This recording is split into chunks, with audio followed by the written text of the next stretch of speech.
喺香港呢個充滿生機同活力嘅城市，每個角落都蘊藏住無限嘅可能性。喺呢片土地上，我哋正喺度為未來一代嘅美好環境而鋪路，因為佢哋嘅可能性係我哋嘅希望。市區重建唔單止係拆樓起樓咁簡單，更加係重塑社區生活，為城市注入新活力嘅契機。而重塑城市係我哋共同嘅使命。狹窄嘅街道、環境限制同社區共存有好多困難，但呢啲都係我哋必須要去克服嘅挑戰。呢個青年宿舍嘅項目呢，我哋希望能夠提供一個舒適同埋友善嘅居住空間。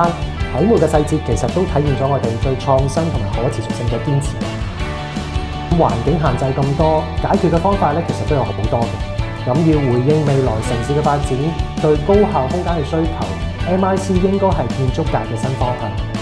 香港嘅強風氣候為 MIC 應用帶嚟結構方面嘅挑戰。喺確保結構安全同穩定性嘅前提下，我哋採用咗唔同類型嘅預製件，令我哋可以將預製比例最大化。現場空間狹窄係實人上最大嘅難題，運輸同安裝都需要喺設計方面花多一份心機。呢次經驗令到我哋有信心可以克服未來同類嘅項目環境挑戰。精確係成功嘅關鍵。喺可控嘅環境入邊，我哋唔受天氣等外來因素影響施工，效率更高，成品品質亦都得到保證。現場空間限制令每次吊運都需要加倍小心。為咗將對鄰里嘅影響減到最低，我哋必須用最短嘅時間去完成每次嘅安裝。每次成功都係團隊共同努力嘅成果，係我哋對未來建設嘅信心。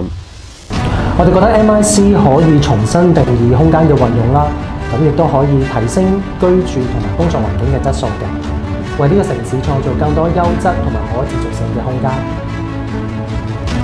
MIC 嘅未來將會更加安全同高效，建築標準會進一步提升，確保施工過程中嘅安全同工程質量，為未來城市建設打下堅實嘅基礎。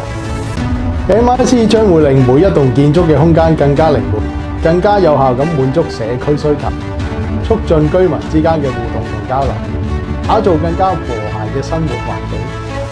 MIC 會成為未來香港建屋嘅主流方法。